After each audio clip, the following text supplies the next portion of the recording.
name's Paul Davis. I am the projectionist at the Bytown Cinema. I've been in the business for 25 years, and I think by about 8 years from now, I think the industry will be pretty much completely digital. Both the presentation, the filming of the movies, the editing of the movies, the distribution of the movies. A true art form of projecting cinema will come to a close after a century. Started off as an usher when I was 16 years old, and I was a projectionist for about 35 years. Now I'm just a middle-aged man with a manager's position here at the Mayfair Theatre. I think there's still a few good years left, maybe, you know, in your average-sized cities, at least maybe 10 years, something like that.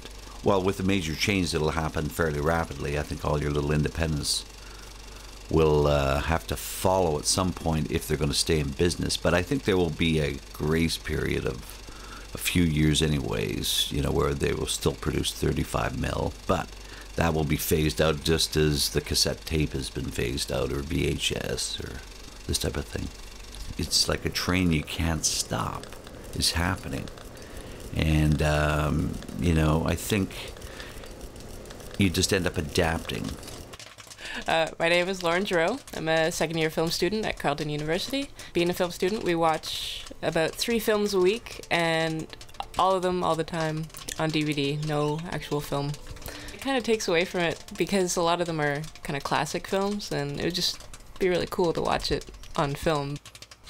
Well, personally, I think the change over to digital cinema is going to happen, and it's going to happen quickly, but for independent filmmakers and for indie filmmakers, it actually might be a good thing because it'll make 35mm projection equipment very accessible, because basically all these big theaters are just going to get rid of their stuff. They're basically going to be saying, hey, take it for free, get rid of it, we don't want it. And it's already starting to happen, especially in the States, where whole chains, you know, with thousands of screens are just going, we're going digital, it's going to be run off a computer.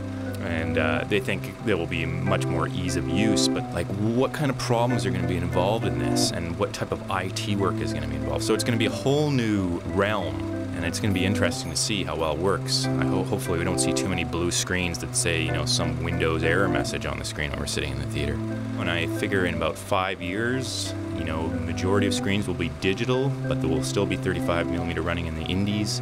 But even IMAX is thinking of going digital with multiple digital projectors creating one image. So 70mm died, 16mm died as projection format. You know, what's left? So we'll see. I still have hopes, and I think that the independent underground will grow, and there'll be all these prints floating around that, you know, individual people have acquired or that have gotten lost or whatnot, and I think it'll make for an interesting next couple of years.